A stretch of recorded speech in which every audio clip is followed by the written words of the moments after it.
Congrats, Daniil. Pretty good match tonight. How pleased are you with your performance? Yeah, it was definitely a tough match. Feeling a bit tired, but I think was playing great. Both of us. Nick was, because again, when you don't play for such a long time, you never know what to expect, and he was playing great. Yeah, top level, and I'm really happy to be the winner because I think it could go anywhere tonight. How did you manage to keep your concentration, especially in the third set when it was going crazy for a bit? Yeah, I mean, they were trying, to cheer him up, and they managed to do it. I mean, he was playing pretty strong in the third set where actually, he could go down mentally because it was 2 sets to love for me. I was playing pretty well. And yeah, he managed to step up his game. The crowd tried to help him. So I just... I went out to change all my clothes to feel a little bit more fresh because I felt like I was missing this in the third set. So changed like everything and just went out and was like, okay, I have to serve even better, to try to return even better, even if it was not so bad. And yeah, managed to do it. Of course, the break point was pretty nice to make this passing shot, and then I managed to serve well, and of course a break point in the first game of the first set was also crucial where, well, he could win it, but I managed, just to put it on the court, and that was enough. Kathy? Daniil, did you enjoy the match tonight? Well, I enjoyed to win. It was really not easy. I think we played for maybe 3 hours, 3:30. I actually didn't look. And yeah, it's not easy, to play against the crowd.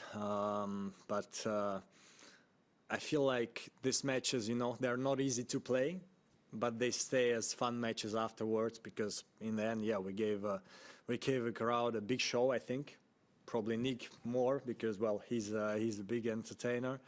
I think it was a great match to watch. Already got a lot of messages like, not just congratulations like usual, but like, wow, what a match, congrats, man, and whatever. So I think, yeah, if I'm going to watch it, I'm going to enjoy it probably. Okay. I know you're a big sports fan and soccer fan and would know about Cristiano Ronaldo and stuff, but the Siu stuff seemed fairly annoying for people. I'm just curious what you think of it as you're experiencing it on court. Yeah, actually, I've never been to a match with Cristiano, so I don't know if they are trying to do like... what Cristiano is doing after the match, or if people on the stadium do it, because when you watch on TV there are commentators, so I cannot really hear it. So it can be funny to know.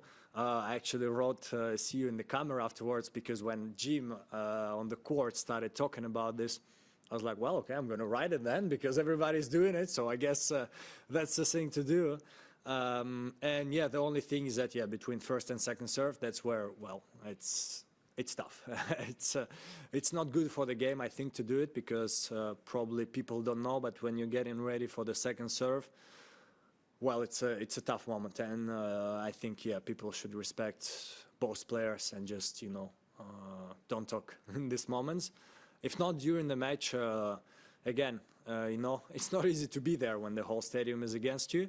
But probably if I will look at it on the TV, I'm probably not going to do it tonight, but maybe after the tournament, I'm going to be like, wow, that's a great atmosphere for a tennis match. Great.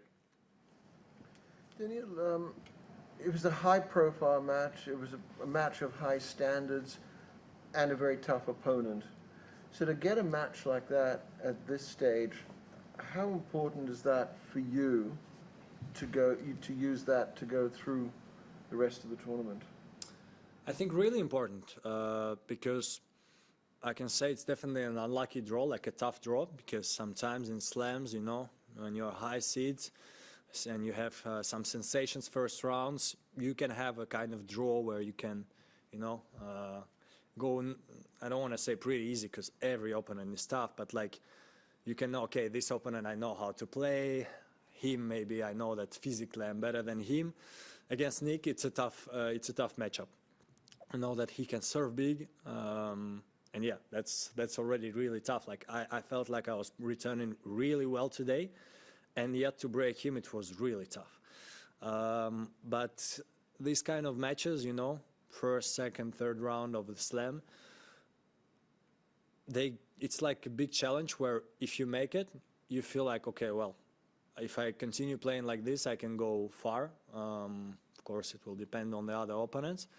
But yeah, it's like a big challenge where you can fail it and yeah, go home the next day. But I'm happy that I managed to make this challenge.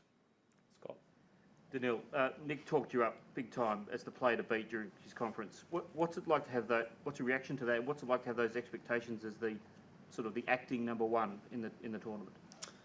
It's nice to hear this because Nick is, I think, a good guy outside the court. On the court, he's an entertainer, so it doesn't mean he's bad. But yeah, it's a big show, so I tried really to stay focused on myself during the match. He was even saying sometimes like good shot or good serve. I was like, doesn't matter. I have to do the next one. You know, I don't care about the last one.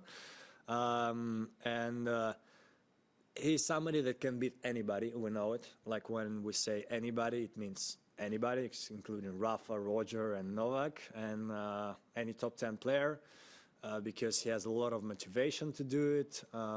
He wants to show this, and to hear these words from him after the match, where I think he played pretty well, is just great. And it's kind of back to the question of Craig, where, well, I'm happy to make this challenge, to pass this challenge, and happy to hear these words from the opponent I beat.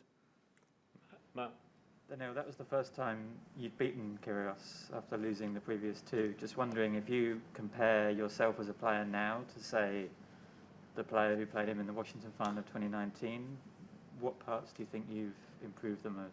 Well, definitely a lot more experience, a lot more bigger matches played. When I played him in Washington, I was still on the come up. I was already, I think, top 10 after Wimbledon, but still I felt like I can go further and further. And actually then I made 5 more consecutive finals, winning 2 of them, which were Masters 1000, that final against Rafa. All of this is experience, and that helped me tonight, you know, to just put one shot more, one return in more, because I remember Washington, I think I almost didn't have chances on his serve. Today I had games where I had love 30, 15-30, and that puts pressure on your opponent. And that's, the biggest difference between me right now and me in Washington final. Last one in the room, man. Me? Nicole and me? Yeah, that's Okay. How much, especially with Djokovic off the tour for a bit now, we don't know when he's going to come back, how much is getting to the #1 ranking a motivation for you? Well, you know, I think the higher you climb the rankings, the further you want to go. So I've been #2 for quite a long time. I've been playing pretty well, and of course, I want to, you know, become #1, win 25 slams or something like this. But again, for me, the most important is hard work, you know, on myself, trying to improve my game, to be a better player. So try to win every tournament I play, like played ATP Cup, managed, you know, to come back from a tough loss, win 3 matches. We were really close to making something big for Russia, but we didn't manage to do it. Came here to Australian Open, prepared well, want to win as many matches as possible. It's tough. Grand Slams are tough. There are going to be tough opponents. Sometimes you lose early, sometimes you lose late, sometimes you win it. And I just want to, you know, try to play really good. If I manage to do big results, I can become #1.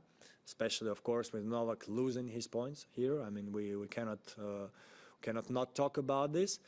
But that's life, you know. Sometimes somebody is injured, sometimes somebody loses. Well, he didn't manage to play here. That was a big story, but the result is this. And if I manage to become #1, even with these circumstances, I think I should still have some credits. We have time for one online English question. We'll go to Willie Weinbaum, ESPN. Hi, Daniil.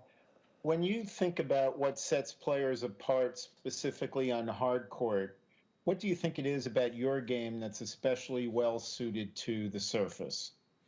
I think it's my strokes and maybe my movement, but more my strokes that, you know, I like to make my ball go through the air. I don't know if I explain it right because it's tough to explain. And then to not that it doesn't lose speed after the bounce, because I play really quite far from baseline. Many guys who would try to play there, their ball would just lose speed at the end, and then the guy would have an easy shot to play. So many guys don't do it just because it's no sense for them.